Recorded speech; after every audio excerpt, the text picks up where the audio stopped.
Hi, I'm John Freiden. I was born on October 19th, 1943 in Omaha, Nebraska.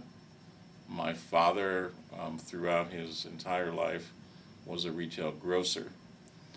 And my mother was pretty much a housewife most of her life. My father operated a small grocery store on 18th and Jackson Street in Omaha, and it was called Freiden Market. And he actually acquired that store from his father. And he was also John Freiden. He was John Freiden, and I'm Jon Freiden. I didn't know my grandfather. I don't know exactly when that store started, but my father had it for his whole life. I worked there. I didn't really have any choice about it. I had to work there, and I worked there pretty much when I was not in school. I worked there after school sometimes on the weekends, and it was what would maybe be called a ma and pa store. One checkout lane, one cash register, two or three employees. And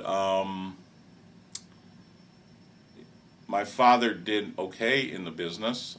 He provided a nice home for my mother, Beverly Freiden, and my sister, Joy Freiden, who is now Joy, well, she's been Joy Arnold for a number of years.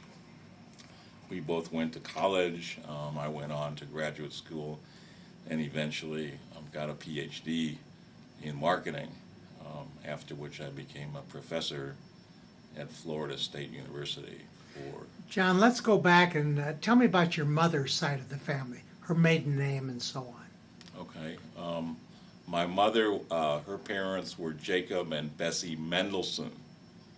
And most of their adult life, for her parents, they lived in Council Bluffs. And he too was in the retail business. I believe he once had a grocery store. When I got to know him that's my grandfather I'm speaking of. He operated a liquor store, which happened to be right next to my father's grocery store on 18th and Jackson. What do you know about your mother's side of the family? Did she have siblings? She had a sister, Rosalie, and a brother who, I suppose, at an age of maybe in their 20s or 30s, they went and moved away from Omaha and went to New York City and made a life for themselves in New York City. And how about your father? Did he have siblings? My father had one brother, William Freiden. Okay, and he lived in Omaha with his wife, and they had one son named Floyd Freiden, who was a physician living with his family in Kansas City, Missouri. The grocery business, though, ran throughout the family, especially my father's side. The Plotkins, of which I think there was probably 5 or maybe 6 brothers, and then my grandmother was Rose. My grandmother Rose Freiden was a Plotkin, but the other brothers, that'd be Morton Plotkin and Bernard Plotkin, and I forget the names of some of the other ones, but I think they all had grocery stores. So. Well, let's go back to your elementary education. Where did you start elementary school? Well, I was the first house the house that I lived in throughout my years in Omaha was at 675 North 59th Street, which is over by Underwood and across Memorial Park. And that school that I went to was, I guess, allocated to that neighborhood. And I went to Harrison School for the first 6 or 7 years. And then that school ran out. And then I went to Dundee School for, I think, just 1 or 2 years, and then on to Central High School like everybody else. from Central where? Where did you first go to the university? From Central High School, I graduated in must have been 1961, and then I went to Columbia, Missouri, and attended the University of Missouri, and I have a bachelor's degree in business, and that was, I think I graduated, that was 1965, and then I stayed on. I got a master's degree in journalism in 67. They're pretty noted for their journalism school in Missouri. And soon after that, I took a job in St. Louis, Missouri, with Gardner Advertising. My major was advertising and mass communications for my master's degree. At any rate, I wasn't crazy for St. Louis and Gardner Advertising, and I found myself back in graduate school attending Oklahoma University and working toward a PhD. That degree, I started that, I guess, in 67 and finally graduated in 77, but I was in industry also during that time. I wasn't a student throughout that period. I started it in 67 and finished it in 77. What were you doing in industry during that I period? took a job in New York with General Foods in marketing research, and I worked there for, I think it was about 3 years, and I found a much more attractive opportunity in Atlanta, and I worked in Atlanta for the Coca-Cola company for, I guess it was nearly 5 years. Then once you got your PhD, what did you do? I got my PhD when I was a graduate student in residence for about, I guess it was 2 years, and I got to the point where I was getting sort of impatient with the whole thing, and I went and I took a job. Well, let me see now. I think I'm getting myself a little bit ahead of myself. I mentioned that I worked for Coca-Cola and I worked for General Foods. Okay,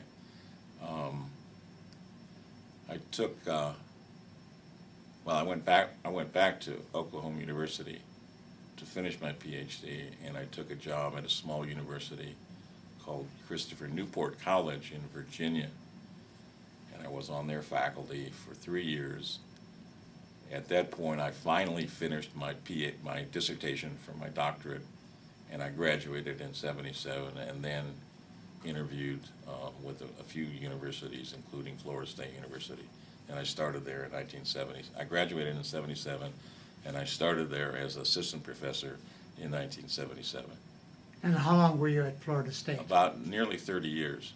Retired from there. Yes, retired. Good memories? Quite good, yes. Quite good memories. Let's go back now. I want to have you tell me about your mother. Okay. I'm trying to think, any particular Just the kind part of of her? person she was and growing up in the home and having her raise you from a young person right on to where you are today. Well, I think she always tried to do the right thing. She was concerned that the Freiden household presented themselves well. I'm probably more of a rebel than she might have expected. But nevertheless, she wanted us to be a nice Jewish family growing up in Omaha. She tried to keep a kosher house as best that she could. She was quite a good cook. She was quite sociable, and my parents had a group of other couples around their age. I think it was called Club 24 or something like that, or 32, and there was these 16 or 12 couples that would party. I think it was maybe about once a month there'd be a host of the party. I remember that my parents once, they rented a streetcar when Omaha had streetcars and tracks, and they rented a streetcar for the party, and I recall, going to decorate that streetcar. but there were several social events like that that went on. My mother was pretty tied up with her parents. My grandmother, her mother was Bessie Mendelson, and she was not in good health for several years. She was quite involved, making sure that that went okay, as well as Rose Freiden, who was not in great health either. Do you have a lot of memories of Rose Freiden? I do. I mean, as the grandson, I don't know how well you can really get to know somebody, but I used to, when I would work in my father's grocery store, we would oftentimes end up having Saturday lunch with my bubby. I called her Bubby, okay, as did everybody else, okay, in my family. We would call her Bubby. But she was really a neat lady.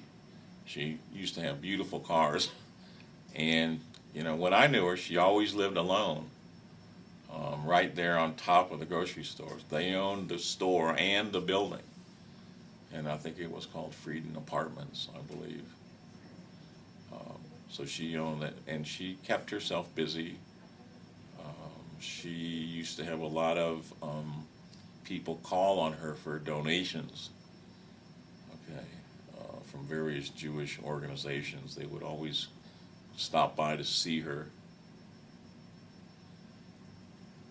And how about your sister? What are your memories growing up with your sister? My sister was also kind of I think she tried to fit into the mold that my mother wished us to be part of or made a cast out of. But in some ways, she too was, I think, a bit of a rebel.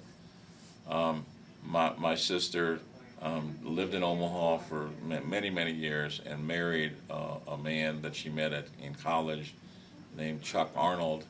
He is sort of noted in the Jewish community in Omaha because he was the athletic director for the JCC for many, many years when it was downtown I guess it was 19th and Dodge or 20th and Dodge, something like that. And I think he was also part of that scene when they came to the new location out here in West Omaha.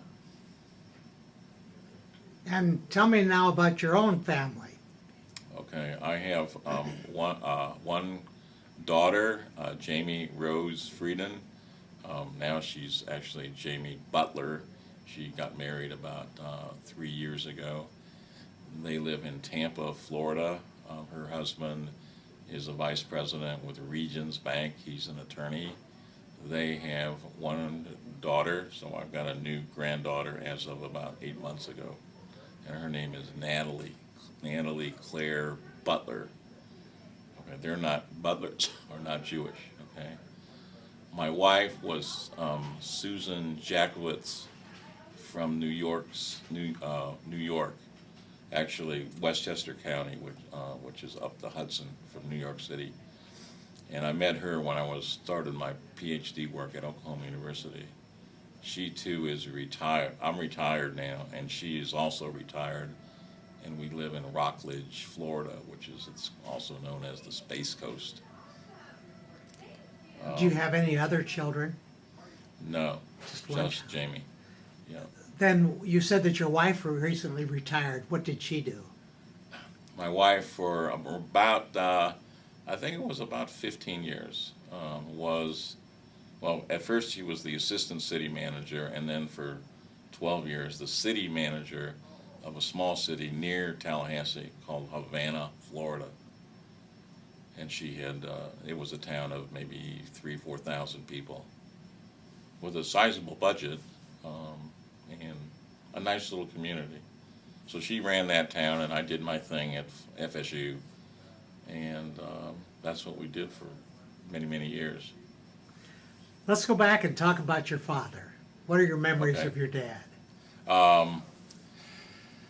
My father, I think he had the side that I would see of my father as my father was that he was, he was at work a lot, okay, and I think that what I saw was a man who was working very hard to support his family and provide the right things in Omaha for his little Jewish family. And when I was there in the store, in particular, working in the store, he seemed rather serious-minded. I think he wanted to use me as cheap labor. Well, I didn't cost anything, okay? So he wanted to make sure that I did work hard in the store. But I know from a number of relatives, in particular the Noddles, who were also in the grocery business, and other relatives, that they used to have a pretty good time down at my father's store. They used to come down there, and it was kind of a hangout for a lot of relatives and friends that would just pop in there, and everybody seemed to have a good time. But he did seem to have a really, a pleasant, enjoyable personality. Yeah. Was he pretty encouraging of you going on to a business degree? Not in particular, no. I think at one point he was interested to see if I wanted to maybe take over the store, and I probably didn't really show a lot of interest in that. Maybe it's something that I should have considered stronger, but I did not. I sort of dismissed it because I wanted to go on and be a professional person. But who's to say that that couldn't have worked out brilliantly, that I would have had that store and 20 others? Who's to say? You mentioned earlier that the Noddles, were they related to you somehow? Yes, the How are you? Noddles were, all right, let me get this straight, okay? My grandmother, so there was Jacob Mendelson and Bessie Mendelson, okay? And they were, let me see, Bessie was a Noddle, okay? She was a Noddle, and she had I don't know how many brothers and sisters. She had Robert Noddle, was my grandmother's brother, and there were some other Noddle men.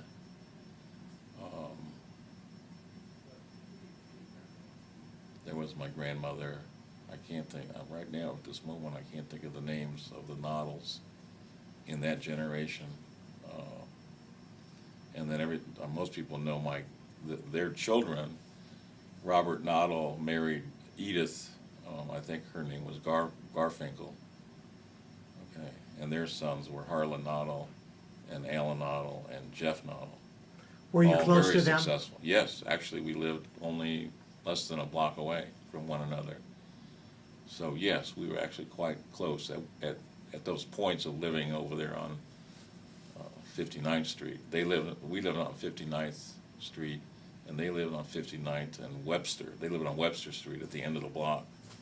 So yes, we spent a lot of time together as young boys. Do you remember a lot of the friends you had growing up? You mentioned the Noddles. Were there other ones that you went to school with that kind of stand out in your mind? Well, there were neighbors, of course. Steve Sloan was a neighbor across the street, and I'm not sure whatever happened to his family. There were the Gorelics. I know that he's around. He's in New York or someplace. Philip Gorelick, and there were two other brothers in that family. And my friends were also Bob Singer. I think they moved away a very long time ago, and Bob Wolf. Some people would know of him, and his sister and his parents were Ida Wolf, and I think it was Bill Wolf, and his sister was Barb Wolf. They were very good friends of mine, and real early on. My high school buddies were guys that I still see now at my old age of 65. I'm 65 now. Marty Ricks, Alan Cohen, in particular. Yep. So your memories of Omaha are pretty good. Yeah, I have a lot of very fond memories of Omaha.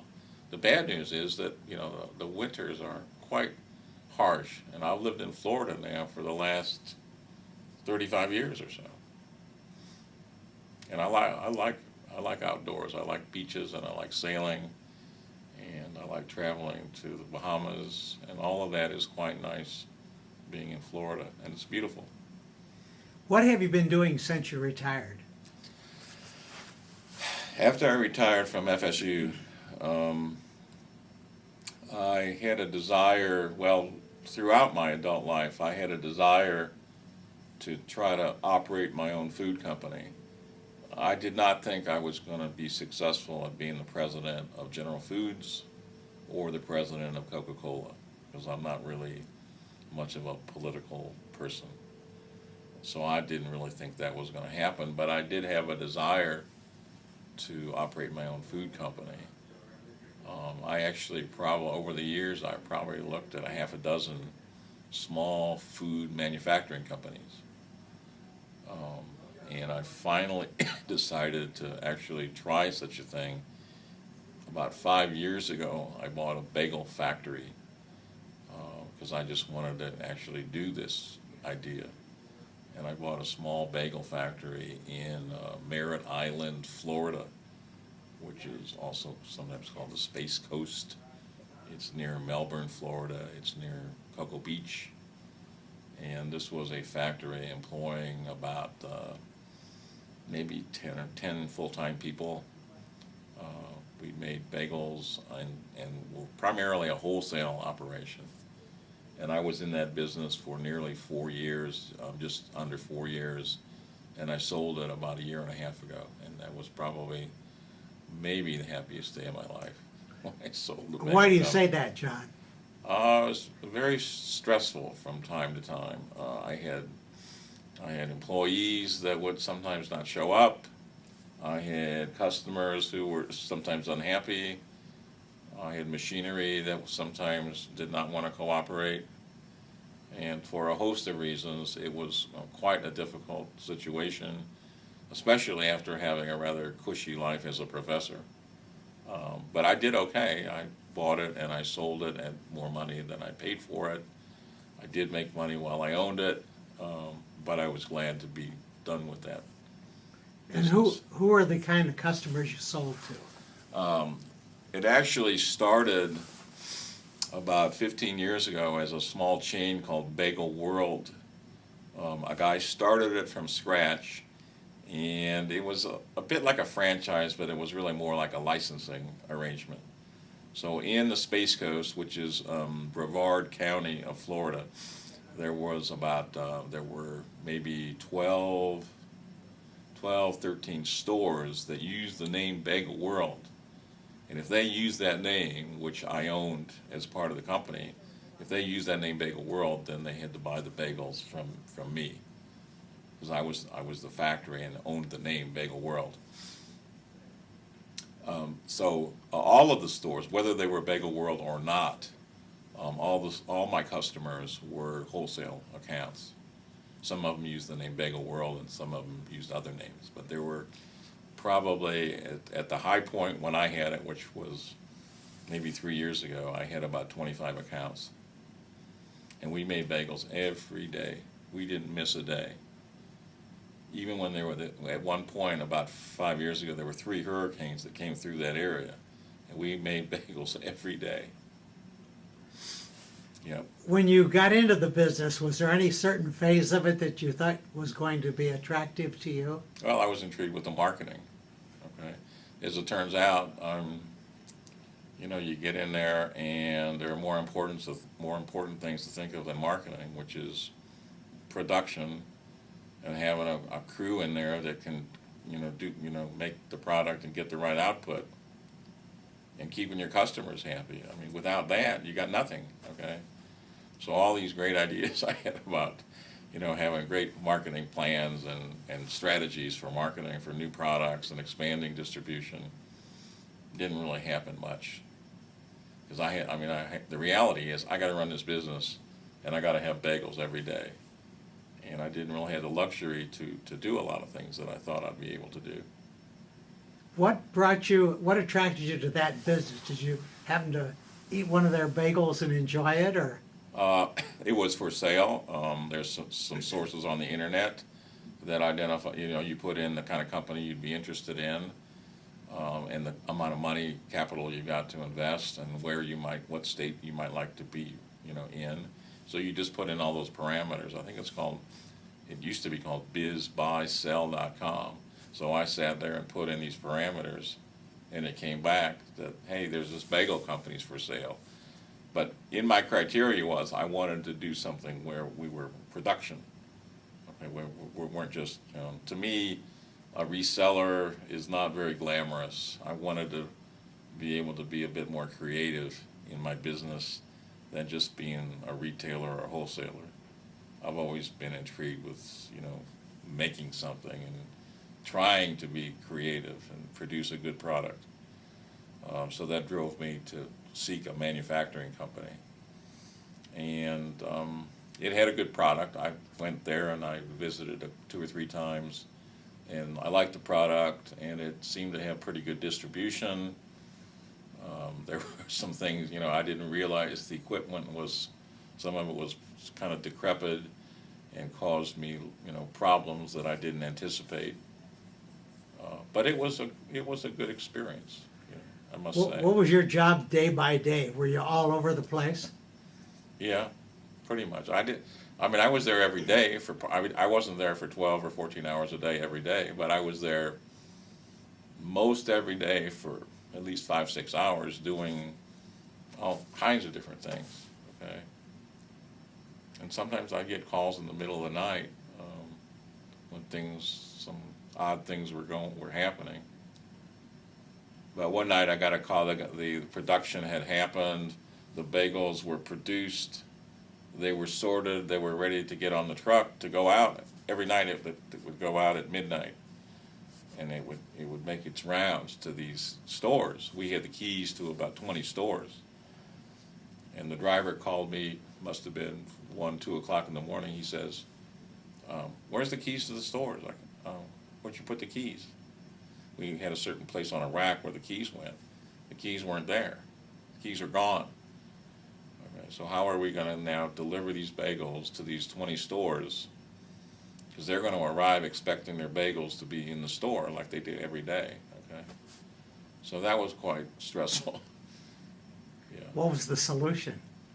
The solution is that he took about half the stores with the truck and went and delivered. I went with my car to the bagel factory, and I filled my car full of the other 10 accounts, bagels, and we tried to time it so that we would arrive at those stores at about the same time the owners would arrive, which was around 5, 6 o'clock.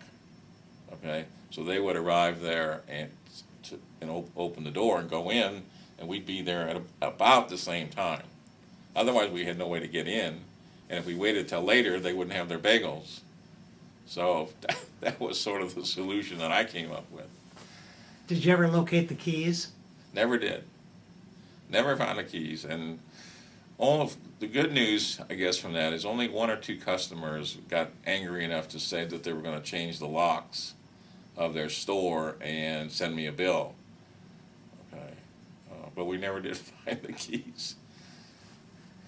So, and then you mentioned also that the happiest day of your life was when you... Well, the old saying on that is that, and I'm an avid sailor, okay, and I've owned many different kinds of sailboats. And the old saying is, anyone in boating, the happiest day of a boater's life is the day you buy the boat and the day you sell it, are the 2 happiest days of a boater's life. But as I've told many people, that happiness does not compare to the day when I sold my bagel factory. And since then, now what have you been doing? I'm completely retired.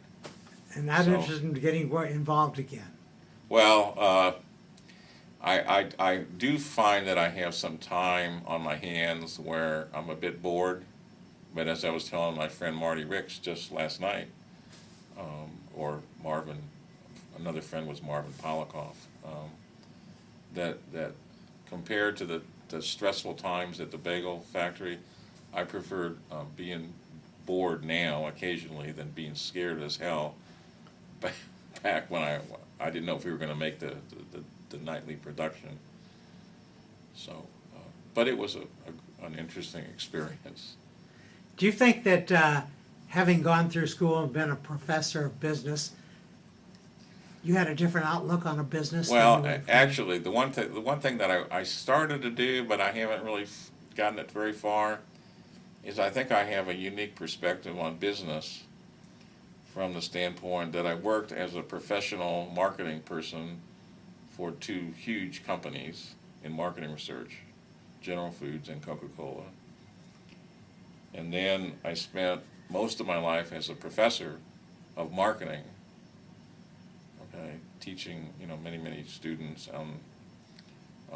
And then I had the last few years as a business owner. And those three worlds are just completely, a million miles apart from one another. Did anyone prepare you for the next one? That's a good question.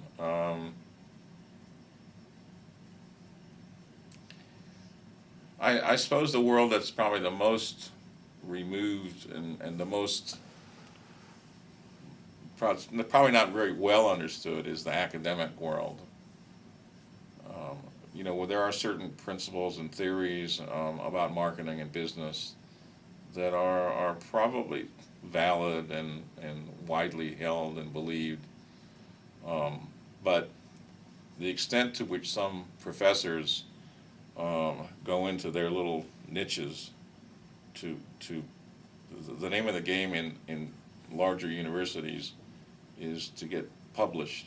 Okay? In order to be promoted and tenured, which I was, you have to go through a certain rigmarole about getting your research published. And some of the research is pretty obscure. So I think one of my strengths as a professor was that I did have some years in an industry at Coca-Cola and General Foods before I became a professor. And then, then I had my own business.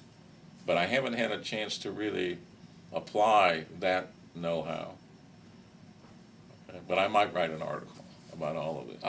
I'm glad I was able to participate in this project and tell you about my life as a young Jewish person growing up in Omaha. I hope you can take it all in. I do have a wife in Rockledge, Florida, and my daughter Jamie, and son-in-law Jonathan Butler in Tampa, and new grandbaby Natalie Butler, who I hope someday might see this and appreciate this. And my sister, I hope, will maybe sometime see this, and my mother as well. Thank you.